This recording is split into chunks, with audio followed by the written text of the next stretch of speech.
Welcome back to my channel study with Kanha ji. Dear students, हमने अपनी last video में जो है डिस्कस किया था कि what is colonial, okay, and how do we periodise. तो स्टूडेंट्स, आज जो हम स्टार्ट करने जा रहे हैं अपना एक नया टॉपिक, वो क्या है कि एडमिनिस्ट्रेशंस प्रोड्यूस रिकॉर्ड्स की जो मतलब एडमिनिस्ट्रेशंस है मीन्स जो प्रशासन है वो रिकॉर्ड्स जो है मतलब कैसे रेडी करते हैं, ठीक है, प्रोड्यूस कैसे करते हैं। तो देखिए, जो आपकी one important source is the official records of Britishers administrations means students की जो ब्रिटिश एडमिनिस्ट्रेशंस हैं, ठीक है, उनके थ्रू जो भी ये ऑफिशियल रिकॉर्ड्स होते हैं वो एक क्या होते हैं कि वन इम्पोर्टेंट सोर्स होते हैं, ठीक है, बहुत महत्वपूर्ण साधन ये होते हैं। तो द ब्रिटिश बिलीव्ड, अब जो है ब्रिटिशर्स को ये बिलीव था, ये मान्यता थी उनकी, ये विश्वास था कि that the fact of writing was important, कि चीज़ों को जो लिखना है वो बहुत ज़रूरी होता है। ओके स्टूडेंट्स, के बिना लिखे हम चीज़ों को कैसे सेफली रख सकते हैं। तो एवरी इंस्ट्रक्शंस, प्लान, पॉलिसी, अब agreement, investigations had to be clearly written up, ठीक है। तो उन्होंने क्या किया था कि उन्होंने जो है हर जो उनकी इंस्ट्रक्शंस थी, एग्रीमेंट्स थे, मतलब कि ये लगा लीजिए आप निर्देश थे, जो प्लानिंग्स थी, योजनाएं थी, ठीक है, इन चीज़ों को क्या किया इन्होंने कि इनको क्लियरली लिखना, ठीक है, बहुत ज़रूरी था। तो वंस दिस वाज डन, अब उसके लिए उन्होंने क्या किया, ऐसा करने के बाद this things could be properly studies and debated. अब इन चीज़ों के लिए उन्होंने अच्छे से स्टडी की और उन पर कई बार तो क्या हो जाता था, डिबेट्स भी हो जाता था, ठीक है, वाद विवाद भी इस चीज़ के ऊपर हो जाता था। तो this conventional produce and administrative culture of memos nothing and reports. अब उनके लिए क्या होता था कि जो ये इनकी मतलब ये जो कन्वेंशनल प्रोड्यूस थी, जो ज्ञापन चलते थे, तो इससे जो टिप्पणियाँ वगैरह होती थी उनके बेस पे जो ये रिपोर्ट्स होती थी ना, ये शासन की इनकी संस्कृति पैदा हुई थी इससे, ठीक है, एक कल्चर, एडमिनिस्ट्रेटिव कल्चर, मतलब कि आप ये लगा लीजिए कि जो प्रशासन से रिलेटेड जो संस्कृति होती है वो कल्चर इनकी इसके थ्रू पैदा हुई। तो द ब्रिटिश आल्सो फेल्ट, अब जो अंग्रेज हैं उनको ये लगता था कि that all important documents and letters needed to be a carefully preserve, ठीक है, कि भाई जितने भी ये लेटर्स हैं, पत्र है, डॉक्यूमेंट्स हैं, दस्तावेज लगा लीजिए आप, ठीक है, उनको मतलब केयरफुली रखना, ठीक है, प्रिजर्व्ड करना, संभाल कर जो रखना हमारे लिए बहुत ज़रूरी होता है। सो इसलिए they set up records rooms attached to all administrative instructions, ठीक है। उन्होंने क्या किया इसके लिए कि जो जितने भी आप इनके ये जो थे ना रिकॉर्ड्स जो थे, उनके लिए इन्होंने रूम्स रेडी किए, ठीक है, जिसको इन्होंने क्या बोला कि जो ये शासकीय संस्थान हैं, जो जितने भी कक्ष हैं, रूम, एडमिनिस्ट्रेटिव जो रूम्स हैं, इंस्टीट्यूशंस हैं, मेनली इन्होंने ये बनवाए। तो the village tehsildar office, the collectors, the commissioners office, अब ये जितने भी ऑफिसर्स थे, ठीक है, इन्होंने क्या किया, provincial secretaries, the law courts all had there records room. अब इन्होंने जितने भी ये लगा लीजिए आप कचहरी थी, तहसील के ऑफिस थे, ठीक है, तहसीलदार ऑफिस मतलब तहसील के दफ्तर थे, कलेक्टर्स थे, कमिश्नर, ठीक है, जितनी भी चीज़ें थी, तो ये अलग अलग अपने क्या करते थे, रिकॉर्ड्स रूम होते थे, इन ऑल हैड देयर, इन सभी के अपने क्या होते थे, रिकॉर्ड्स रूम होते थे। तो specialised institutions like archives and museum were also established to preserve important records. अब इसके लिए इन्होंने क्या किया कि जो जितने भी डॉक्यूमेंट्स हैं इनको बचाने के लिए इन्होंने क्या किया भाई, म्यूजियम, ठीक है, म्यूजियम वगैरह को इन्होंने संभाल कर रखा, म्यूजियम में स्टैब्लिश किया, स्थापित किया, ठीक है, संस्थान भी बनाए इसके लिए, इंस्टीट्यूशंस भी बनाए। तो letters and memos that moved from one branch of the administrations to another in the early year, okay, of the 19th century can still be read in the archives. अब इन्होंने क्या किया कि जो 19th century का जो earlier था, शुरुआत थी, उसमें जो ये होता था ना एडमिनिस्ट्रेशंस यानी कि प्रशासन, ये क्या करता था कि ये करता था भाई अनदर, ठीक है, एक से दूसरी जो ये होती थी आपकी लगा लीजिए ब्रांचेस, जो शाखा जिसको बोलते हैं, उसमें लेटर्स को भेजता था।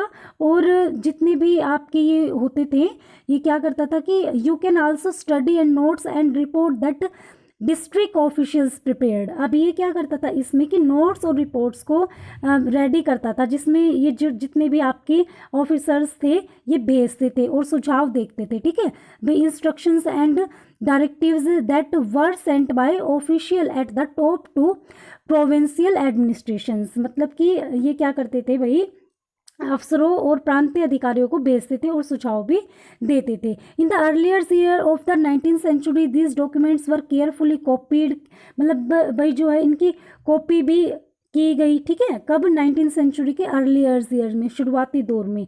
अब इन्हें जो लिखते थे वो कौन लिखते थे? कैलीग्राफिस्ट लिखते थे, खुशनवीसी जिसे बोलते हैं। किसके द्वारा ब्यूटीफुली रिटर्न किए जाते थे? बाय कैलीग्राफिस्ट, ठीक है, जिसको खुशनसीबी बोलते थे। क्या होते थे? That is by the those who specialized in the art of a beautiful writing, मतलब कि ये लोग कैलीग्राफिस्ट वो लोग होते थे बच्चों जो मतलब बहुत ब्यूटीफुल राइटिंग करते थे, बहुत अच्छी लिखने की उनकी आर्ट थी। बाय द मिडल, ठीक है।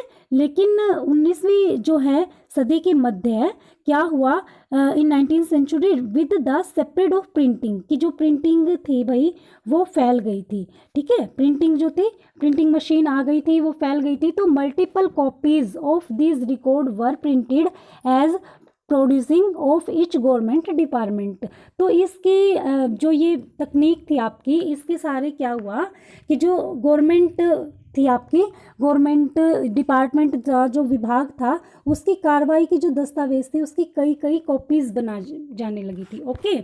फिर सर्वेज बिकम इम्पोर्टेंट। अब जो सर्वेज थे वो बहुत इम्पोर्टेंट हो गए थे, बहुत उनका महत्व जो था वो बढ़ने लगा था। कैसे बढ़ने लगा था कि भाई अब ये लगा लीजिए आप, the practice of serving also become common under the colonial administrations, okay. मतलब कि जो ये सर्वेक्षण है ये औपनिवेशिक शासन के दौरान बहुत इंपॉर्टेंट हो गया था। अब जो ब्रिटिशर्स हैं we believe that the country had to be properly known before it could be effectively administrate, ठीक है। अब जो भाई अंग्रेज थे ना, उनका विश्वास था कि भाई किसी भी कंट्री पर जो है हम अपना जो शासन चलाएंगे वो कैसे चलाएंगे, इफेक्टली हम तभी चला सकते हैं जब हम सर्वे करेंगे, ओके। तो by the earlier 19th century detailed survey were being carried out to map entire country। इसके लिए 19th सेंचुरी की शुरुआत में, अर्लियर में, उन्होंने पूरी कंट्री का जो है मैप रेडी किया, ठीक है। और बहुत बड़े बड़े इन्होंने क्या किए? सर्वेज किए। The villages revenue surveys were conduct, उन्होंने बहुत से गाँव में भी जो ये थे आपकी राजस्व सर्वेक्षण जिसको बोलते हैं वो किया इन्होंने।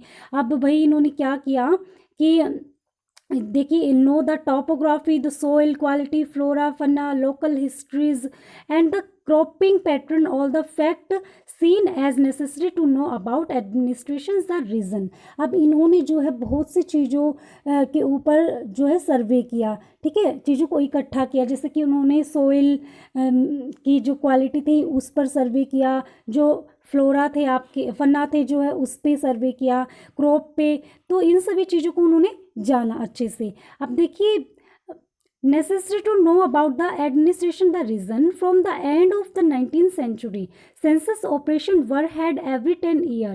These prepared detailed record of the number of people in all province of India. Nothing information of caste, religion, occupations. There were many other surveys, botanical surveys, zoological surveys and other forest surveys also. तो उन्होंने क्या किया था भाई, उन्होंने जो 19वीं सदी है उसके लास्ट में क्या किया कि हर 10 ईयर्स के बाद में जो है उन्होंने जनगणना की थी, ओके। और उसमें उन्होंने क्या किया कि जैसे जो लोगों की, पीपल की जो संख्या, उनको काउंट किया, जो कास्ट है उनको, जो लोगों के ऑक्यूपेशंस होते हैं उन सब के बारे में उन्होंने बहुत सारी जो है इंक्वायरी की, जानकारियाँ हासिल की। तो इसके अतिरिक्त उन्होंने क्या किया कि जो जितने भी आपकी ये बोटेनिकल, ये मतलब कि वानस्पतिक सर्वेक्षण किए, ठीक है, जूलॉजिकल आपके ये प्राणी से रिलेटेड जितने भी सर्वेक्षण है, ये मतलब अदर सर्वेक्षण भी उन्होंने, सर्वेज भी इन्होंने किए थे। फिर नेक्स्ट बात करते हैं हम कि what official record do not tell, कि भाई जो रिकॉर्ड्स हैं उनसे हमें क्या पता नहीं चलता है। तो from the worst crops of records we can get to know, we can get to know a lot, but we must remember these all official records, कि भाई जो ये रिकॉर्ड्स हैं उनसे हम बहुत कुछ एस्टिमेट लगा सकते हैं, बहुत कुछ हम जान सकते हैं, फिर भी इस बात को हम इग्नोर नहीं कर सकते, हम नज़रअंदाज नहीं कर सकते कि जितने भी ये सरकारी रिकॉर्ड्स हैं, ठीक है, कि भाई ये जो है सरकारी रिकॉर्ड्स हैं। तो स्टूडेंट्स फिर बात करते हैं हम कि they were interested in and what they wished to preserve uh properties, कि भाई जो ये सरकारी अफसर है वो क्या सोचते हैं कि उनकी जो है इन चीज़ों में दिलचस्पी है या किन चीज़ों को वो बचा के रख सकते हैं। Okay, for that we need at look elsewhere, कि मतलब चीज़ों को जानने के लिए ये सोचते थे कि हमें और कहीं पे देखना होगा। When we begin to search of these other sources we find them in plenty, ठीक है, कि भाई जब हम ऐसे अदर सोर्सेज की तलाश में जाएंगे तो हमें उनकी कोई कमी नहीं होगी। तो ये इन्होंने क्या किया कि we have diaries of peoples, accounts of pilgrims and travels, okay, important personalities and popular booklets that were sold in the local bazaar. अब उन्होंने क्या किया कि इसके लिए उन्होंने जो लोगों की डायरियाज थी, ठीक है, जितने भी आप ये लगा लीजिए ये लोकल बाज़ारों में जो बुकलेट्स होती थी, ठीक है, अब तीर्थ यात्रा जो लोग करते थे, जितनी भी लोगों की ये लगा लीजिए भाई आप की पर्सनैलिटीज़ थी, ठीक है, इन सब चीज़ों के बारे में उन्होंने लोकप्रिय जितनी भी बुक्स वगैरह थी सभी को बाजार में क्या किया, बिकने वाली पुस्तकें इनकी महत्वपूर्ण हो जाती हैं। अब क्या हुआ कि भाई एज प्रिंटिंग स्पीड, जैसे ही छपाई आई, ठीक है, छपाई होने लगी, तो क्या हुआ कि newspaper were published and issues were debated in public, कि भाई जो अखबार है वो छपने लगे और विभिन्न मुद्दों पर जो पब्लिक्स की बहस थी, ठीक है, डिबेट्स होने लगी पब्लिक्स की। तो leaders and reforms wrote to spare their ideas, poets novelist wrote to express their feelings. अब जितने भी ये नॉवलिस्ट थे, पोइट्स थे, कवि थे, इन्होंने क्या किया कि अपनी जितनी भी उनकी फीलिंग्स थी उनको एक्सप्रेस करने के लिए उन्होंने बहुत सी चीज़ों को क्या है लिखा, ठीक है, अपने विचारों को उन्होंने स्प्रेड किया, फैलाया। All these sources, however, were produced by those who were literate. From these, we will not be able to understand how history was experienced and lived by the tribals and peasants, ठीक है। अब इन्होंने क्या किया, जितने भी sources थे वो उन पीपल्स ने लिखे थे कि जो जिनको पढ़ने लिखने की नॉलेज थी, ठीक है। From this we will not be able to understand how history and expand and lived by the tribals and the peasants, ठीक है। अब जितने भी लोग जो पढ़ नहीं सकते थे, मजदूरी करते थे, सड़कों पर रहने वाले जो लोग थे, वो किस तरह के अनुभव से गुजर रहे थे हमें ये नहीं एस्टिमेट लगा सकते।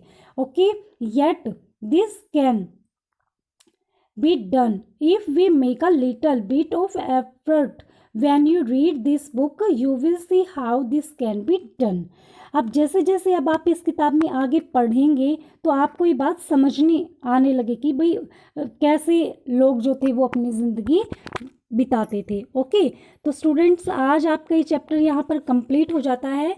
अपनी नेक्स्ट वीडियो में मैं आपको कराऊंगी चैप्टर नंबर 2। उसमें हम क्या पढ़ने वाले हैं, उसमें हम पढ़ेंगे ट्रेड से लेकर जो है आपकी from trade to territory the company established power, मतलब कि जो व्यापार है वो कैसे साम्राज्य तक कंपनी की सत्ता को स्थापित करता है, ठीक है, कैसे कैसे। बहुत इंपॉर्टेंट है आपके लिए ये 8th क्लास की जो आपको मैं हिस्ट्री करा रही हूँ, ये आपकी ऑल कॉम्पिटिटिव एग्ज़ाम के लिए बहुत इंपॉर्टेंट होने वाले। तो स्टूडेंट वीडियो को एंड तक ज़रूर देखें और प्लीज़ मेरे चैनल को जिन्होंने सब्सक्राइब नहीं किया है वो मेरे चैनल को सब्सक्राइब कर लें और वीडियो को ज़्यादा से ज़्यादा लाइक और शेयर करें। Thank you, have a nice day.